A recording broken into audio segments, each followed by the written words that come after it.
Hola amigos de Derecha Mexicana.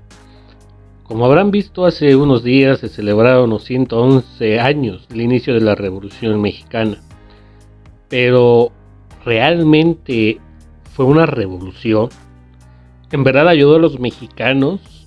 Y lo más trascendental, ¿cuál es la realidad histórica detrás de este acontecimiento que se celebra a nivel nacional?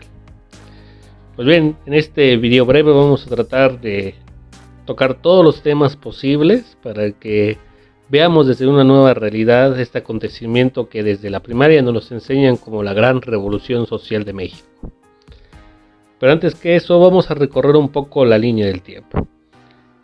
Es 1867, la República triunfante entra en Ciudad de México después de haber derrotado el imperio de Maximiliano, y Juárez sigue en el poder, nunca fue electo.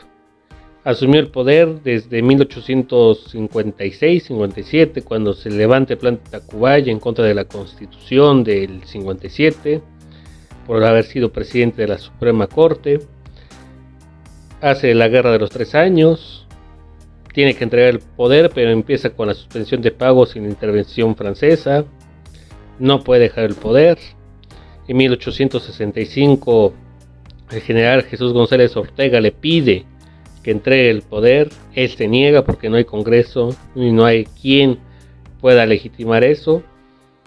Llega el 67, entra en Ciudad de México y en lugar de ser un demócrata como él se decía, sigue en el poder.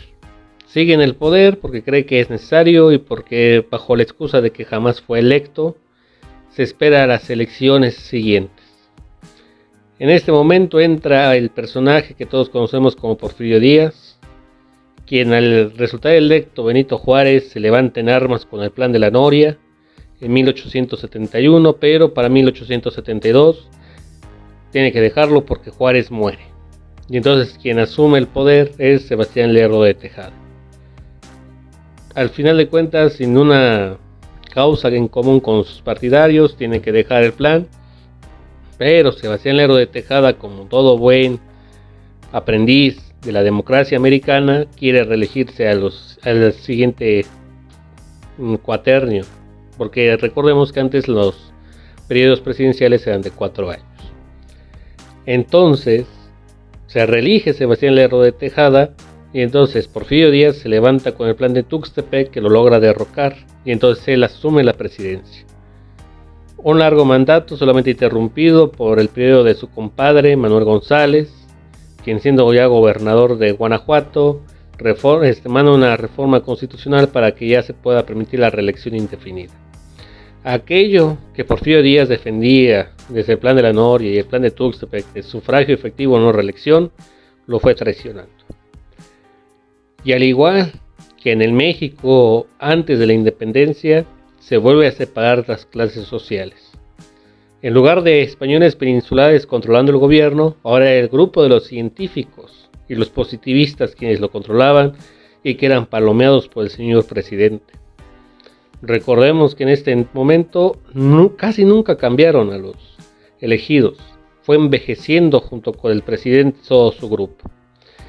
Igualmente, los que creían tener derecho a gobernar a su país, la clase media alta, se sentían limitados porque si no eran palomeados por Porfirio, no podían acceder al poder. Mientras la clase media baja y la clase baja tenían que sobrevivir como pudieran. Recordemos que en este entonces surgen las famosas haciendas, con las tiendas de raya, donde tenías una deuda eterna que no podía salir, donde los trabajos eran infames, de más de 12 horas, con salarios miserables. Y entonces llega la oposición al inicio del siglo XX. Llega la oposición a través de los hermanos Flores Magón, que eran unos anarquistas, que al final de cuentas tuvieron que huir del país, porque se intentaron levantar en 1909 y fracasaron feo. Igualmente surgen figuras como Francisco I. Madero, que de nada no tenía nada de democrático. Recordemos que Francisco Indalecio Madero, era hijo de hacendados que se habían beneficiado con el porfiriato. Inclusive cuando se lanza a la presidencia se dice que el propio Porfirio Díaz decía, bueno, ¿qué le pasa a don Panchito que se mete en esto? Al final de cuentas, Francisco I. Madero, como todo buen creyente en la democracia, creía que solamente llegando al poder se iba a arreglar todo. En sí, en su libro de la sucesión presidencial no tenía ni la más remota idea de la situación verdadera del país, salvo más lo que medio leía. No sabía de la situación de los explotados en Yucatán, de lo que pasaba en Oaxaca, de lo que pasaba en Puebla, de lo que pasaba en Morelos. Estaba muy alejado de su realidad. Recordemos que la entrevista con James Clyburn, donde se decía que se iba a retirar del poder en 1910, menciona algo más que los libros de texto gratuito y que la historia oficial quiere ocultar. Porque Porfirio Díaz en aquella entrevista regañaba a todos. Decía que la clase acomodada solo veía por sus propios intereses y no por el bienestar nacional. Que la clase media solamente quería aumentar sus riquezas sin procurar un futuro para sus descendientes. Y que los pobres, al ser iletrados y tener la más grande ignorancia, sería peligroso otorgarles a ellos el poder porque no sabrían qué hacer con él. Pues bien, se lanza Francisco I. Madero, financiado por su familia, es detenido en Monterrey, es metido a la cárcel en San Luis Potosí, porque al final de cuentas le incomodaba al régimen, sale después de que gana las elecciones Porfirio Díaz, otra vez, y entonces, en lugar de ser el héroe de la nación para quedarse y combatir al poder, decide fugarse a los Estados Unidos. Sí, le sonará tipo Anaya, por eso las comparaciones que luego hacen los seguidores de la oposición de que es el nuevo Francisco I. Madero, por eso, no por otra cosa. Y desde el extranjero lanza su plan de San Luis, para levantarse en armas contra el régimen porfirista el 20 de noviembre de 1910 a las 6 de la tarde. Pero, ¿en verdad tenía intenciones de reformar al país? No. ¿Tenía intenciones de hacer algo por el país? Tampoco. Se da todos los acontecimientos, se adelantan los hechos en Puebla el 18 de noviembre con los hermanos Cerdán, que son cateados, y en el calor del temor matan al jefe de la policía, y entonces entra el ejército, los rurales, y eran prácticamente 2 batallones contra 30 personas. Ahí sale la famosa arenga de Carmen Cerdán, de que pueblo, únete. Y al final de cuentas, Aquiles Cerdán es el muerto en la situación. Maximino igual muere. Y solamente quedan vivas Filomena del Valle, Carmen Cerdán y su madre. Entonces, con este derramamiento de sangre innecesario, se unen más personas a la causa de Francisco I. Madero. Se levantan en el norte Pancho Villa, Pascual Orozco. En Morelos se levanta el caballerango Emiliano Zapata, porque muchos dicen que era de pueblo, no. Para poder ser inclusive líder de la población, tenías que tener la aprobación de los poderosos, y así fue con Emiliano Zapata. Inicia la revolución, y la revolución al año siguiente es traicionada con los tratados de Ciudad Juárez. Muchos historiadores ajenos al oficialismo señalan que Francisco I. Madero, por la ambición por el poder, traicionó la revolución, acordando que a cambio de hacerse otras nuevas elecciones donde él resultara ganador, mantendría todo el aparato porfirista. Se traicionó la revolución, gana las elecciones en 1911, y cuando entra a la Ciudad de México cae un temblor terrible, un mal presagio. Final de cuentas entra. Todos sus partidarios se desesperan porque no ven los cambios prometidos. Emiliano Zapata va a reclamarle cuándo va a ser la repartición de tierras. Y llega a un punto de ebullición todo, que inclusive generales del ejército lo traicionan. En este caso tenemos a Victoriano Huerta. Victoriano Huerta, que fue seducido por el embajador americano, los famosos acuerdos de la embajada, para que a cambio de fingir atacar a unos rebeldes en la ciudadela de la Ciudad de México y que tuviera el apoyo de Estados Unidos, tendrían que desaparecer a Madero y Pino Suárez. Entonces da la escena trágica, matan a Madero, matan a Pino Suárez afuera de la prisión de Lecumberri, y asume el poder Victoriano Huerta, el Chacal, como se le llegó a decir. Al final de cuentas, Victoriano Huerta creía ser el nuevo Porfirio Díaz. creía que él tenía la solución para salvar a México. Pero en ese momento, en el norte otra vez, se levanta un personaje que también había sido beneficiado por la aristocracia porfirista, había sido diputado y gobernador de su estado, Venustiano Carranza, el famoso Barón de Cuatro Ciénegas, y se levanta con el famoso ejército constitucionalista. Pero Villa y Zapata le dieron la espalda y entonces él se tuvo que apoyar con Álvaro Obregón y tenemos este encuentro innecesario que fue una paz momentánea entre ellos para derrocar al dictador de Victoriano Huerta. Cuando él sale, chocan estos dos, Villa y Zapata entran en Ciudad de México, después lo abandonan para regresar cada quien a sus rumbos porque estaban muy lejos Villa de sus fuentes de alimentación y Zapata no se sentía como en Ciudad de México.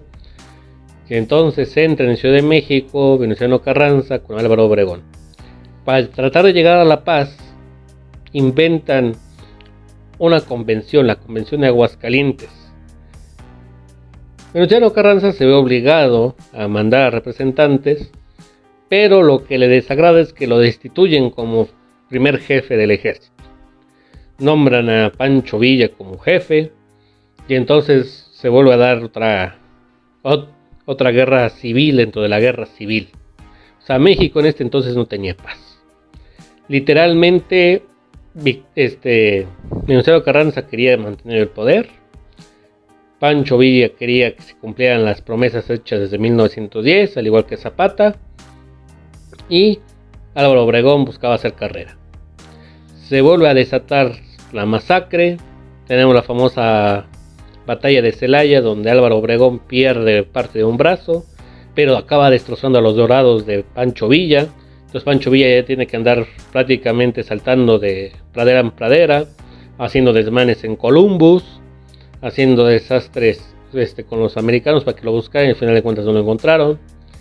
Zapata es traicionado en Morelos por un general del ejército para matarlo por órdenes de Carranza. Y al final de cuentas Carranza, para tratar de dar un poco de legitimidad a su propio régimen, convoca a la Convención Constituyente en Querétaro. Convención ilegal, porque la Constitución del 57 señalaba que no podía derogarse, ni modificarse, ni mucho menos crearse una nueva Constitución. Pero prácticamente a todos les daba igual. Se reúne el Congreso en Querétaro, Álvaro Obregón llega, pero también mete su cuchara para que se hagan las famosas reformas estructurales junto con los zapatistas. Y al final de cuentas lo que nada más era un simple cambio propuesto por Venustiano Carranza, acaba siendo la constitución más revolucionaria social fuera de un eje comunista. Se promulga la constitución, gana Venustiano Carranza las elecciones convocadas por el Congreso Constituyente, pero vuelven a surgir discrepancias en el gobierno, vuelven a surgir gritos de inconformidad, que era un traidor, que era alguien que había usurpado el poder, que no había cumplido las promesas de la Constitución, que trataba de obstaculizarlas. Y entonces se levanta parte del ejército y con él tiene que escapar Venustiano Carranza de la Ciudad de México. Se va por un tren, pues que llegar a Veracruz jamás va a llegar, en Alebrijes, Puebla baja, para que al final de cuentas en Tlaxcalancingo, Puebla, lo maten en 1920. Con él muchos historiadores dicen que se acaba la revolución, pero a opinión personal, la revolución acaba cuando se empieza a institucionalizar el poder. Es decir, cuando ya se crea el partido del Partido Revolucionario Nacional por Plutarco Elías Calles. Porque recordemos que cuando muere Carranza, asume el poder después Álvaro Obregón y busca reelegirse después de Plutarco. O sea, al final de cuentas nuestros famosos héroes nacionales no buscaban el bienestar del país. Inclusive el que empezó con las verdaderas reformas que marcaba la Constitución fue Lázaro Cárdenas, de extracción socialista. Estamos hablando ya de los 30, o sea, ya distante del final de la revolución. Entonces, ¿la revolución sirvió de algo? No. No sirvió porque al final de cuentas solamente cambiaron quienes administraban el poder. Ya no era un oaxaqueño dictador anciano, ahora ya era un grupo del norte, el famoso grupo de Sonora, iniciado por Plutarco Elías Calles con el Maximato y terminado con Lázaro Cárdenas del Río, pero que había dejado la institucionalización del poder para las generaciones siguientes. Si no eras parte del partido oficial, no quedabas en el poder.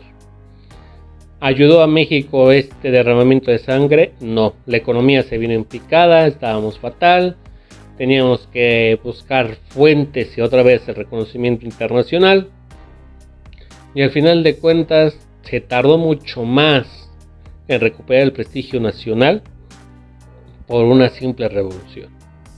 Así que hay que agradecerle a Madero, a Pino Suárez, a Gustavo Amadero y a todos los revolucionarios que hicieron algo, no porque jamás cambiaron la situación del país.